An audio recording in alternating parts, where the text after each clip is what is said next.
Price the Lord. Grace of Karunya என்ற ஊழியத்தின் மூலம் உங்கள் அனைவரையும் மீண்டுமாய் வாழ்த்தி அன்போடு கூட வரவேற்கிறோம். கடந்த மாதம் முழுவதுமாய் நம்மையும் நம் குடும்பத்தையும் கண்ணின் மணி போல பாதுகாத்த இறைவனுக்கு நாம் நன்றிகளை ஏறெடுப்போம். இந்த வருடம் துவங்கி 11 மாதங்களை நாம் காணும்படியாய் கிருபையாய் நம்மை வழிநடத்தின தேவனுக்கு நாம் நன்றிகளை ஏறெடுப்போம். இன்றைய நாளிலும் கூட இந்த வருடத்தின் கடைசி மாதத்தின் முதலாவது நாளிலும் நாம் அடியெடுக்க வைக்க கர்த்தர் உதவினாரே. அதற்காகவும் நாம் அவருக்கு நன்றிகளை ஏறெடுப்போம்.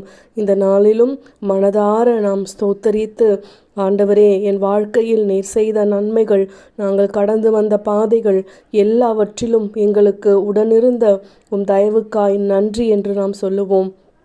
ஒருவேளை இந்த மாதம் துவங்கும் பொழுது கஷ்டங்களும் கண்ணீர்களும் வெள்ளங்களும் மழையும் புயலும் நம்மை தாக்க நினைத்தாலும் நாம் ஒரு காரியத்தை நன்கு யோசித்து பார்த்தோமானால் எவ்வளவுதான் நம்மை சூழ கஷ்டங்களும் வேதனைகளும் வந்து கொண்டே இருந்தாலும் நம்மை ஒன்றும் சேதப்படுத்தாதபடிக்கு நம் தேவன் நம்மை பாதுகாக்கிறாரே. அந்த தயவும் அந்த கிருபையும் தான் நம்முடைய பெரிய வெற்றியாயிருக்கிறது. அந்த வெற்றியை நாம் நம் தேசத்திற்கும் சொந்தமாக்கி கொள்ளுவோம். இயேசுவே, நீங்கள் அன்றைக்கு சீடர்களோடு படகில் சென்ற பொழுது காற்றையும் கடலையும் பார்த்து இறையாதே அமைதலா இருன்னு நீங்கள் சொன்ன அந்த ஒரு வார்த்தைக்கு கீழ்ப்படிந்து எல்லாம் அமைதியாயிற்றே, ஒரு பெரிய அமைதல் உண்டாயிற்றே. அதே போல் இன்றைக்கு எங்கள் தேசத்தில் காணப்படுகிறோம் எல்லா கோர சத்தங்களிலிருந்தும் எங்கள் மக்களை நீர் பாதுகாத்து கொள்ளுங்கன்னு நம்ம கேட்கும் பொழுது நிச்சயமாய் நம்மை பாதுகாத்த தேவன் நம் தேசத்தின் மக்களையும் பாதுகாப்பார். அதை நாம் முழு மனதோடு விசுவாசிப்போம். விசுவாசிக்கிறவனுக்கு எல்லாம் கூடும். தேசமே பயப்படாதே, மகிழ்ந்து களி கூற. தேசமே பயப்படாதே, மகிழ்ந்து களி கூற. சேனையின் கர்த்தர் நம் நடுவில் பெரிய காரியம் செய்திடுவார். சேனையின் கர்த்தர் நம் நடுவில் பெரிய காரியம் செய்திடுவார். நாம் நம்மை சுற்றி இருக்கும் ஒவ்வொருவரையும் பார்த்து பயப்படாதீங்க, ஆண்டவர் நம்மோடு இருக்கிறார், சேனைகளின் கர்த்தர் நம் நடுவில் இருக்கிறார், அவர் பெரிய காரியங்களை செய்வார்னு நாமும் விசுவாசிக்கணும். நம்முடைய விசுவாசத்தை பார்த்து நம்மை சுற்றி இருக்கிறவங்களும் ஆண்டவரை நம்பணுங்க. ஆம், இந்த வேளையிலும் கூட எவ்வளவுதான் கஷ்டங்களும் வேதனைகளும் பெருக்கெடுத்தினாலும் ஆண்டவர் நம்மோடு இருக்கிறார் என்ற அந்த நம்பிக்கை நமக்குள் இருந்தால் போதும். தாய் மறந்தாலும் மறவாமல் உள்ளங்கைய வரைந்தாரே. தாய் மறந்தாலும் மறவாமல் உள்ளங்கைய வரைந்தாரே.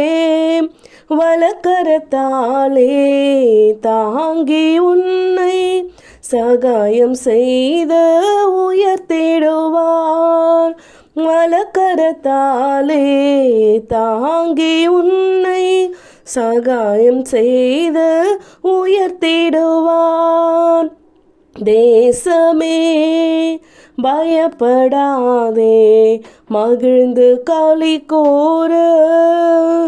ஆம் பிரியமானவர்களே, ஒவ்வொருவருக்கும் இந்த நவம்பர் டிசம்பர் மாதம்னு சொன்னாலே நிறைய எண்ணங்கள் வந்துடுங்க. அதுவும் நெகட்டிவாக. இந்த மாதத்தில் தான் நிறைய மரணங்கள் வரும், வியாதியின் படுக்கைகள் வரும், இயற்கை சீற்றங்கள் வரும்னு சொல்லி நம்ம ஃபிக்ஸ் பண்ணிடுவோம். ஆனால் எல்லாரும் ஒரு விஷயத்தை மறந்துடுறோமே, இந்த டிசம்பர் மாதம்னாலே நம் ஆண்டவருடைய பிறப்பு.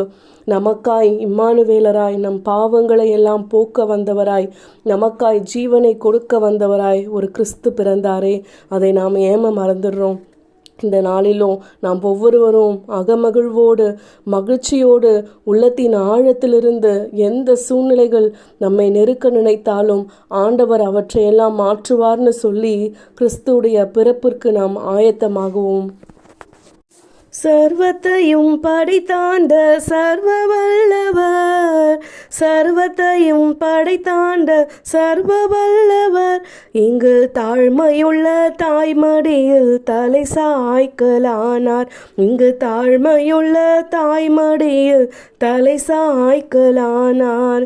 குளிரும் பனியும் கொட்டினிலே கோமகனும் தொட்டினிலே ஆரீரோ ஆரீரோ ஆரிராரோ ஆராரோ ஆராரோ ஆரிராரோ. பெத்தலையில் பிறந்தவரை போற்றி துதி மனமே.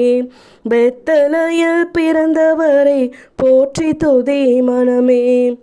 நிச்சயமாய் இந்த வருடத்தை துவங்கும் பொழுது நாம் என்ன கஷ்டத்தோடு கண்ணீரோடு வேண்டுமானாலும் துவங்கியிருக்கலாம். நிச்சயமாய் விசுவாசியுங்கள், நம்புங்கள். இந்த வருடம் முடிவு நமக்கு சம்பூர்ணமாய் இருக்க போகிறது. நமக்கும் நம் குடும்பத்திற்கும் வெற்றியின் வருடமாய் இந்த வருடம் அமையும் என்ற விசுவாசத்தோடு இந்த மாதத்தை நாம் துவங்கலாம். ஆமேன்.